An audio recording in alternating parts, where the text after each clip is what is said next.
बिस्मिल्लाहिर्रहमानिर्रहीम।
इधर तक जो है वो हमने लेक्चर रिकॉर्डिंग के अंदर जो है वो हार्मोनिक मीन तक कर लिया था ग्रुप डाटा के लिए, और उसके बाद मीडियन का जो एग्जांपल है वो रह गया था।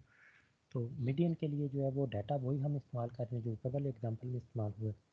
हमें क्लास लिमिट गिवन है और फ्रीक्वेंसी गिवन है। फर्स्ट टू कॉलम गिवन है, क्लास लिमिट और फ्रीक्वेंसी। मीडियन फाइंड करने के लिए हमें क्या चाहिए? मीडियन ग्रुप चूज़ करना है। तो सबसे पहले हमें मीडियन ग्रुप चूज़ करने के लिए कैमुलेटिव फ्रीक्वेंसी बनानी पड़ेगी। कैमुलेटिव फ्रीक्वेंसी क्या चीज़ है कि आपने हर प्रीवियस फ्रीक्वेंसी को जो है वो नेक्स्ट ग्रुप की फ्रीक्वेंसी के साथ ऐड करते जाना है, और जितनी प्रीवियस होंगी वो अगले ग्रुप के साथ एज इट इज चलती रहेंगी। तो फर्स्ट ग्रुप की जो फ्रीक्वेंसी है वो 9 है, वो उसी तरह ही आ जाएगी क्योंकि इससे पीछे कोई भी आपका ग्रुप नहीं है। अब नेक्स्ट ग्रुप जो है वो उसमें इसकी अपनी फ्रीक्वेंसी और इससे प्रीवियस ग्रुप वाली फ्रीक्वेंसी 9 + 10, इसकी कैमुलेटिव फ्रीक्वेंसी क्या बनेगी? 19। अब इससे नेक्स्ट ग्रुप पे जाएंगे तो कैमुलेटिव फ्रीक्वेंसी क्या बनेगी? इसी 19 में आप अगली फ्रीक्वेंसी अगले ग्रुप की ऐड करेंगे 17, तो आपके पास नेक्स्ट ग्रुप की कैमुलेटिव फ्रीक्वेंसी बन जाएगी। इसी तरह जितनी प्रीवियस वाली फ्रीक्वेंसीज हैं वो तमाम की तमाम ऐड अप होती जाएंगी और हर नेक्स्ट ग्रुप की जो है वो कैमुलेटिव फ्रीक्वेंसी बनती जाएगी।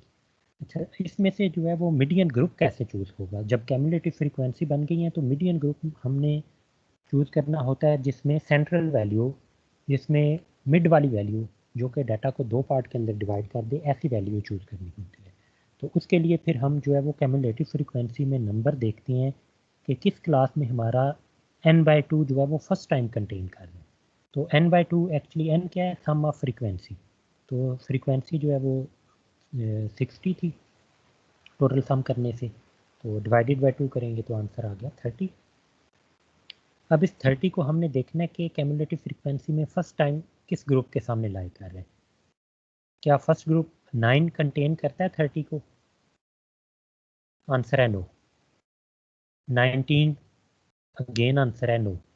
तो जो फर्स्ट ग्रुप है जिसे 30 कंटेन करता है वो है 36। तो 36 कैमुलेटिव फ्रीक्वेंसी के सामने से हमने देखा, और ये पूरी जो आपकी रो है इसको हमने हाईलाइट कर लिया। ये पूरा ग्रुप जो है ये हमारा मीडियन ग्रुप कहलाएगा।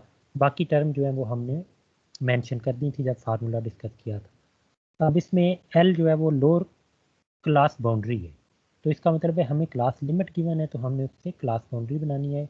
क्लास लिमिट से क्लास बाउंड्री बनाने का तरीका हमने देखा था कि दो कंसेक्टिव क्लास के जो एंड नंबर और स्टार्टिंग नंबर जो है इनका डिफरेंस लेके डिवाइडेड बाय 2 करना है। इनिशियल वाले पॉइंट में से माइनस करेंगे, फाइनल पॉइंट में ऐड करेंगे, हमारे पास क्लास बाउंड्री बन जाएगी। अब lower class boundary of median group जो है वो एल के इक्वल जिसको हमने रखा हुआ है 104.5 प्लस उसके बाद जो है वो हमारे पास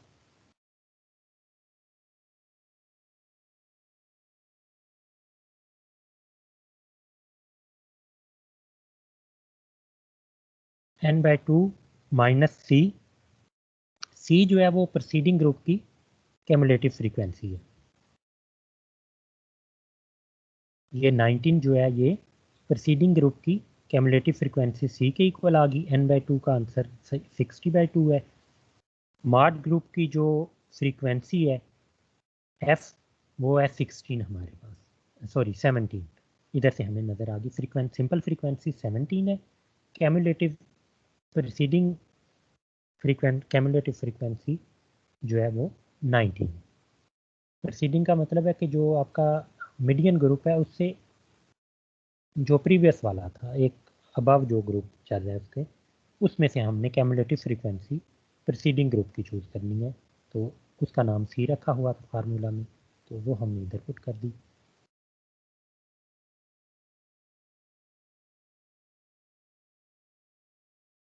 हाँ, ये 20 जो है वो ये हमारे पास क्या है, क्लास जो मीडियन क्लास है h/f हमने करना होता है। तो h जो है वो क्लास का इंटरवल है।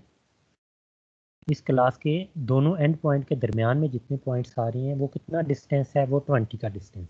तो h डिवाइडेड बाय f, ये h भी हमने मीडियन ग्रुप का चूज़ करना है और जो f है ये भी मीडियन ग्रुप का चूज़ करना है, विच इज़ 17। तो इसके बाद जो है वो जस्ट सिंप्लीफिकेशन है। मीडियन के बाद जो है माड पे आ जाते हैं। माड ग्रुप कैसे चूज़ होगा हमारा, इसके लिए कैमुलेटिव फ्रीक्वेंसी नहीं चाहिए हमें। जो सबसे ज़्यादा बड़ी फ्रीक्वेंसी आपको नज़र आ रही है, सिंपल फ्रीक्वेंसी की बात हो रही है, कैमुलेटिव फ्रीक्वेंसी की तरफ नहीं जाना। माड ग्रुप चूज़ करती दफ़ा फ्रीक्वेंसी में जो सबसे बड़ी फ्रीक्वेंसी है वो वाला ग्रुप हमारा जो है वो पूरे का पूरा माड ग्रुप कहलाएगा। तो इसमें जो है वो FM जो हमने एक चूज़ करना होता है, FM जो है फ्रीक्वेंसी ऑफ माड ग्रुप होती है, F1 frequency of preceding group होती है और F2 frequency of falling group होती है। जो इसके बिलो आ रहा है वो फॉलिंग ग्रुप है, जो ऊपर आ रहा है ये प्रीसीडिंग ग्रुप है। F1 10 है और बाय चांस F2 भी 10 है और FM जो है वो हमारे पास 17 है। इसके अलावा H की ज़रूरत पड़ती है, तो क्लास इंटरवल इसमें भी 20 के इक्वल है, H की वैल्यू भी 20 है और लोअर क्लास बाउंड्री जो है वो L की वैल्यू 104.5 है। जस्ट फार्मूला को सिंप्लीफाई करें तो आपका आंसर है। इसके बाद अगली जो हमारी कैलकुलेशन है कोफिशिएंट ऑफ वेरिएशन। इसके लिए हमें दो चीज़ें चाहिए होती हैं। कंपैरिजन एक्चुअली जो परफॉर्म करता है कंसिस्टेंसी क्राइटेरिया इसी की बेस पे होता है, कोफिशिएंट ऑफ वेरिएशन की बेस पे। तो इसमें जो चीज़ें जो इन्वॉल्व होती हैं, एक तो अरिथमेटिक मीन ऑफ डिस्ट्रीब्यूशन है और दूसरा standard deviation. Sigma stand for standard deviation और X bar stand for arithmetic mean. और इन टर्म ऑफ परसेंटेज हम इसको जो है वो कैलकुलेट करते हैं। तो कोफिशिएंट ऑफ वेरिएशन जो है वो इन दो चीज़ों की रेशो की फॉर्म में आपके पास आंसर देता है। Coefficient of variation measure the variation in data. Smaller coefficient of variation indicate data is more consistent. इसका मतलब है जब कंपैरिजन कर रहे होंगे दो डाटा का, दो टीम का, दो लोगों का, तो उसमें से जिस टीम के, जिस बंदे के या जिस ग्रुप के कोफिशिएंट ऑफ वेरिएशन कम आएगा आंसर, वो कंसिस्टेंट माना जाएगा। तो जैसे क्रिकेट की टीम जो है चूज़ करती दफ़ा प्रेफरेंस किस बैट्समैन को दी जाती है, जो कंसिस्टेंट हो। ऐसा नहीं है कि एक मैच में सेंचुरी बना रहा है, अगले 10 मैच में जो है वो 0-0 रन बना रहा है। तो इसके जो है अल्टरनेटिव कौन सा बंदा प्रेफर किया जाएगा, जो कि कंसिस्टेंट होगा, जिसके हर मैच में 20 से लेकर 30 तक रन हों। इसका मतलब है कि वो श्योरिटी दे रहा है कि इतने रन वो कर ही जाता है हर मैच में, तो उसकी श्योरिटी ज़्यादा चूज होने की किसी भी टीम के अंदर प्लेयर की, जो कंसिस्टेंसी के साथ खेलते हैं।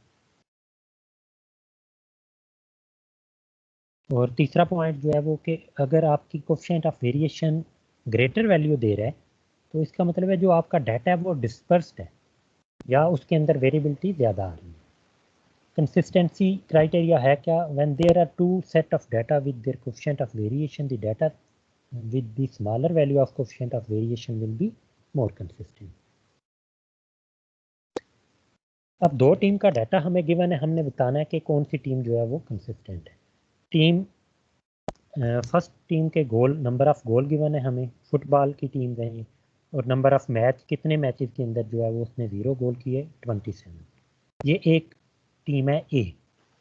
इसी तरह टीम बी जो है उसके लिए भी नंबर ऑफ गोल यही है, और जो फ्रीक्वेंसी है उसकी, नंबर ऑफ मैचेस कितने उसने जिनमें 0 गोल किए हैं, 1 गोल, 2, 3 एंड 4 गोल किए हैं, और रिस्पेक्टिव फ्रीक्वेंसी भी हमें गिवन है। तो एक्चुअली दो डिस्ट्रीब्यूशन है ये, एक फ्रीक्वेंसी डिस्ट्रीब्यूशन है फॉर टीम ए और दूसरी फ्रीक्वेंसी डिस्ट्रीब्यूशन है फॉर टीम बी। तो टीम ए और टीम बी दोनों के लिए एक्स की वेरिएशन आपके पास सेम है, 0 से लेकर 4 तक। तो हमने क्या करना है, अरिथमेटिक मीन भी फाइंड करना है और स्टैंडर्ड डेविएशन भी फाइंड करना है। दोनों के फार्मूला गिवन है, उनके लिए जो हमें कैलकुलेशन चाहिए वो क्या चाहिए, एफ एक्स अरिथमेटिक मीन के लिए चाहिए होता है, डिवाइडेड बाय समेशन एफ करना होता है। क्योंकि दोनों टीम का अरिथमेटिक मीन चाहिए तो f1x और f2x ये अरिथमेटिक मीन के लिए इस्तेमाल होंगे। और स्टैंडर्ड डेविएशन के लिए हमें क्या चाहिए, पॉजिटिव स्क्वायर रूट ऑफ जो आपके पास डिफरेंट वे हैं कैलकुलेट करने के, जो इधर फार्मूला हम इस्तेमाल कर रहे हैं summation f1x square divided by summation f minus summation f1x divided by summation f whole square, या सिंपली आप ये कह सकते हैं कि minus X A bar square और फिर इसका स्क्वायर रूट। इसी तरह एक्स बार बी का भी आपका सेम फार्मूला है, जस्ट उसकी जगह पे फ्रीक्वेंसी f2x स्क्वायर वाली इस्तेमाल होगी। तो ये वाला सम आपने जो आपको नज़र आ रही हैं इनको यूज़ करके फार्मूला के अंदर स्टैंडर्ड डेविएशन और अरिथमेटिक मीन फाइंड कर लिया। अगला काम हमने क्या करना है, अरिथमेटिक मीन को डिवाइड करना है बाय स्टैंडर्ड डेविएशन। दोनों में हमने सेम काम किया इन टर्म ऑफ परसेंटेज। तो जो हमें आंसर स्मॉलेस्ट नज़र आ रहा है वो कौन सा है, बी टीम के लिए 1.02। इसका मतलब है बी टीम जो है वो परफॉर्मेंस में कंसिस्टेंट है। वैसे आप डाटा को देख के ऑब्जर्व करें तो आपको क्या फील होगा कि कंसिस्टेंसी जो है वो किस टीम की है। तो तकरीबन एक गोल वाले मैच बराबर हैं, 3 गोल वाले मैच बराबर हैं दोनों टीम्स के, 4 वाले में 1 का डिफरेंस है, 2 गोल वाले में 2 का डिफरेंस है, और 0 गोल वाले में जो है वो जो डिफरेंस है वो बहुत ज़्यादा है। तो इन जनरल देखा जाए तो इतना आसान नहीं है इस डाटा से जो है वो डिसाइड करना कि कौन सी टीम कंसिस्टेंट है। लेकिन फिर जो है वो कोफिशिएंट ऑफ वेरिएशन, जब ऐसी सिचुएशन आ जाए कि सिंपल डाटा देखने से हमें पता ना चल रहा हो कंसिस्टेंसी, तो उस वक्त जो है कोफिशिएंट ऑफ वेरिएशन के थ्रू हम कैलकुलेशन करके बताते हैं। तो इधर डिसाइड ये हुआ कि टीम बी जो है वो कंसिस्टेंट है। नेक्स्ट हमारे पास जो चेबीशेव थ्योरम है ये हमें अपर और लोअर बाउंड बताता है, एक इंटरवल बताता है कि जो k टाइम स्टैंडर्ड डेविएशन है वो हमारा किन दो वैल्यू के दरमियान में लाई करेगा। The proportion of value that fall within k standard deviation of the mean will be at least where k is any number greater than 1। किसी भी नंबर k ग्रेटर देन 1 के लिए जब हम 1 minus 1 over k square calculate करेंगे तो ये हमें एक लीस्ट नंबर मिल जाता है कि कम अज़ कम स्टैंडर्ड डेविएशन आने का जो है वो चांस है वो हमारे पास 1 माइनस 1 ओवर k स्क्वायर। कितनी standard deviation, k time standard deviation, s इधर फॉर स्टैंडर्ड डेविएशन इस्तेमाल हो रहा है और x बार जो है अरिथमेटिक मीन के लिए इस्तेमाल हो रहा है। और वो बाउंड कौन सी बन रही है, x bar minus k time standard deviation, ये इसकी लोएस्ट बाउंड है, और हाईएस्ट बाउंड इंटरवल की क्या है, x bar plus k time standard deviation. तो इस बाउंड के अंदर जो है वो हमारे पास वैल्यू लाई करने की जो चांस है वो चांस हमें किस नंबर की फॉर्म में मिलता है, 1 माइनस 1 ओवर k स्क्वायर की फॉर्म।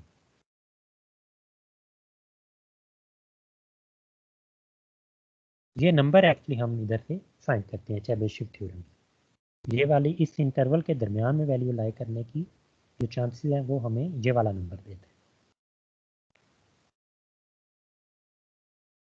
इसके बाद एम्पेरिकल रूल जो है वो हमें बेल शेप के बारे में बताता है। बेल शेप को नॉर्मल डिस्ट्रीब्यूशन भी कहते हैं, ये आगे चल के लेक्चर में हमने जब प्रोबेबिलिटी डेंसिटी फंक्शन पढ़ने हैं उधर बड़ी डिटेल से इस डिस्ट्रीब्यूशन को पढ़ना है। इधर जस्ट आप बेल शेप आपकी जो रिंग करती है ना बेल, मेटल वाली आपने देखी होगी, मोस्टली जो है वो पाकिस्तान में तो शायद इस्तेमाल नहीं इतनी होती होगी अब वो, लेकिन जानवरों के गले में जो घंटी डाली जाती है, डिंग डांग के ऐड के अंदर जो बेल आती थी उस बेल की बात हो रही है। हिंदुओं के हाँ जो चलती हैं वही, जो अपनी इबादत के दौरान इस्तेमाल करते हैं वही बेल की बात चल रही है। तो उस बेल शेप की जो है वो डिस्ट्रीब्यूशन होगी, हम लास्ट लेक्चर में इसको डिस्कस भी कर चुके हैं। बेल शेप सिमेट्रिक डिस्ट्रीब्यूशन का नाम है। ये उसी तरह ही ड्रा होती है। तो बेल शेप डिस्ट्रीब्यूशन के लिए जो है वो हमारे पास क्या रूल होल्ड करता है कि 68% ऑफ डाटा जो है वो लाई करेगा with in 1 standard deviation of the mean. के ऊपर वाली इनक्वालिटी के अंदर अगर हम अरिथमेटिक मीन की वैल्यू डाल दें और के की वैल्यू जो है वो 1 रख दें, तो जो हमारा डाटा है वो 68% इस इंटरवल जो बनेगा ना के इज इक्वल टू 1 के लिए, वो 68% वैल्यू जो है वो डाटा की इस इंटरवल के अंदर लाई करेंगे। इसी तरह अगर के की वैल्यू 2 रख दी जाए तो जो नया इंटरवल बनेगा वो वाला इंटरवल जो है वो हमारे डाटा की 95% वैल्यू को कंटेन करेगा। और जो फॉर के इज इक्वल टू 3 के लिए हमारा इंटरवल बनने जा रहा है, वो इंटरवल हमारे पास 99.7% वैल्यू ऑफ द डाटा को जो है वो कंटेन करेगा। इसके पीछे तो वैल्यू रह ही कोई नहीं जाती। 0.03% वैल्यू जो है वो बहुत स्मॉल पोर्शन है। इसका मतलब है कि 3 स्टैंडर्ड डेविएशन के अंदर अंदर जो आपका इंटरवल बनता है वो ऑलमोस्ट आपकी जो नॉर्मल शेप डिस्ट्रीब्यूशन है उसके सारे डाटा को कवर कर ही लेता है। बिल्कुल स्मॉल सा पोर्शन जो है वो मिसिंग रहता है। तो मोस्टली जो है वो वैल्यू इस इंटरवल के अंदर लाई कर जाती है। नेक्स्ट जो है वो आपकी असाइनमेंट की क्वेश्चन है। ये मैं टीम पे अपलोड करूँगा, आपने इधर से देख लेंगे।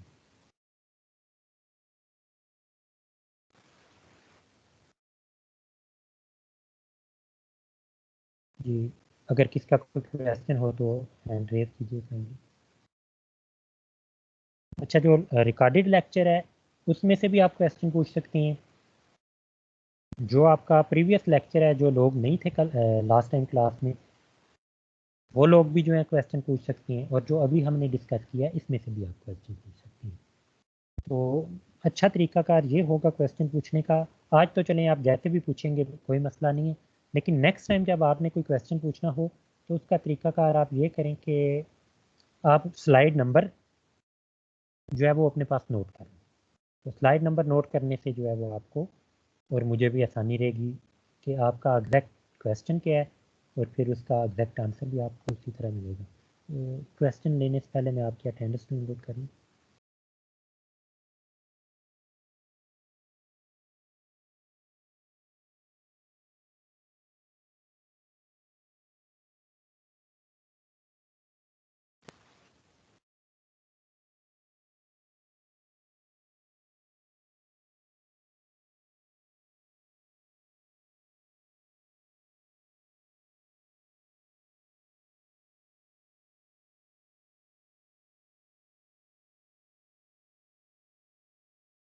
जी, क्वेश्चन के लिए हैंड रेज कर सकते हैं आप लोग।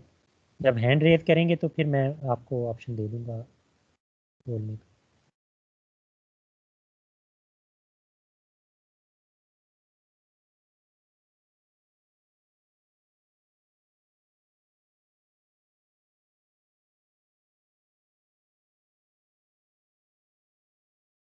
अस्सलाम वालेकुम सर। सर मैंने ये कहना था कि ऐसे नहीं हो सकता कि आप जैसे जैसे पढ़ा रहे होते हैं हम साथ साथ क्वेश्चन कर लिया करें, क्योंकि हम बाकी हर सब्जेक्ट में ऐसे ही करते हैं तो वो हमारे लिए इजी रहता है। असल में इशू पता क्या है, आपकी रेगुलर क्लास चल रही हो ना तो फिर तो सम हाउ मैनेज हो जाता है।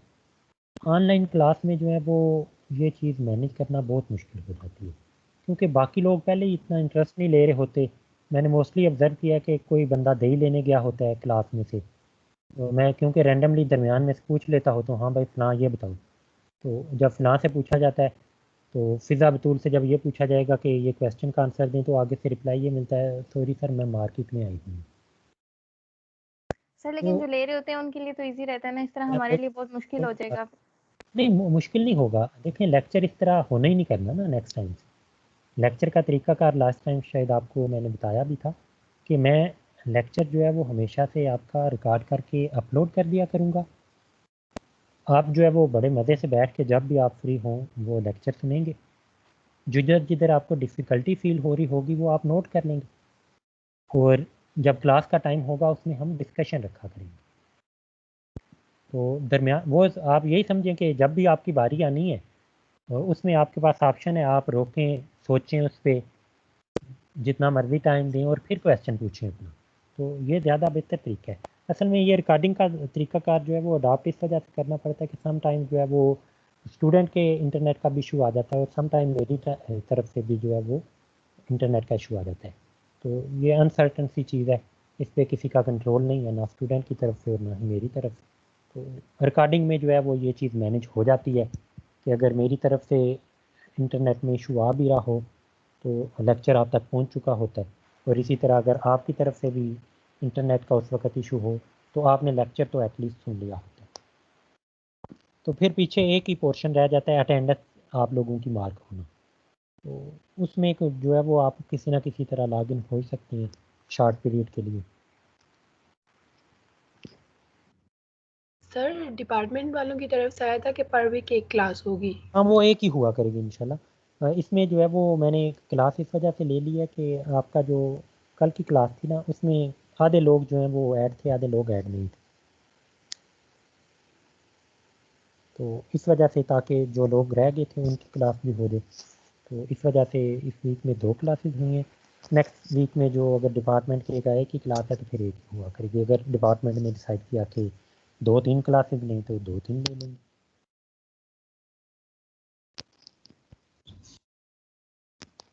सर अगर वीक में 2 क्लासेस होती हैं तो स्टूडेंट के लिए मैनेज करना बहुत मुश्किल हो जाता है सर। नहीं, वो एक ही, देखें वो ज़्यादातर एक ही है।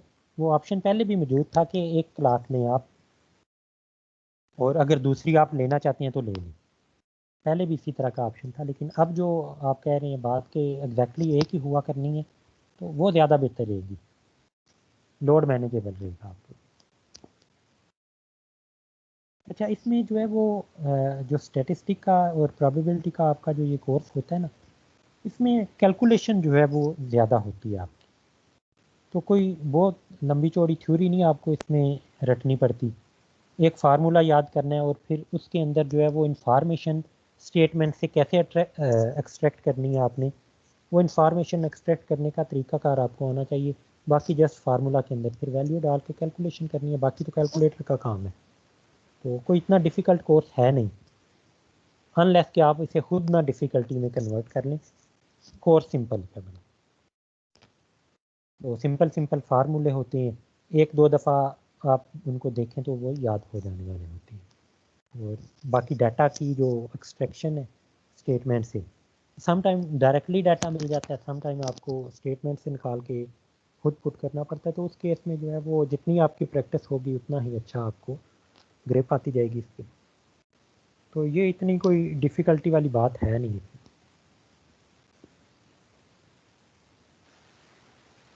तो इस वीक में आप मैनेज कर लीजिएगा लोड को।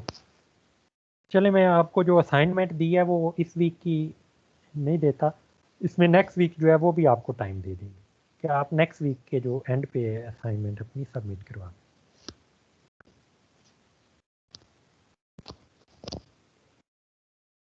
जी, अगर किसका कोई क्वेश्चन हो तो वो पूछ सकते हैं।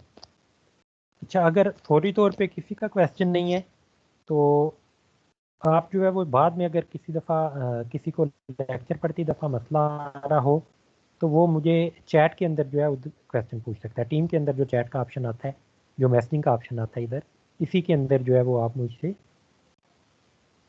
क्वेश्चन पूछ सकते हैं। इधर जनरल प्लेटफॉर्म को इस्तेमाल ना कीजिएगा क्योंकि इधर फिर बहुत ज़्यादा क्वेश्चन हो जाते हैं। जो पर्सनल चैट होती है ना टीम्स के अंदर, उसमें आप मुझे मैसेज करके पूछ लें ताकि इंडिविजुअल का मैसेज इंडिविजुअल तक रहे। तो ये क्वेश्चन वाला जो काम है ये आप किसी वक्त भी पूछ सकते हैं, जब भी मैं फ्री हूँगा मैं आपका क्वेश्चन का आंसर कर दूँगा। ये अगर किसी का क्वेश्चन नहीं है तो फिर हम क्लास को लीव करते हैं। सर ये स्लाइड्स अपलोड कर दी आपने या नहीं? जी, ये कल मैंने अपलोड कर दी हुई है, स्लाइड भी अपलोड कर दी हुई हैं और 2 रिकॉर्डिंग आपकी अपलोड हो चुकी हैं। अभी ये तीसरी रिकॉर्डिंग जो है वो आपकी अपलोड होगी।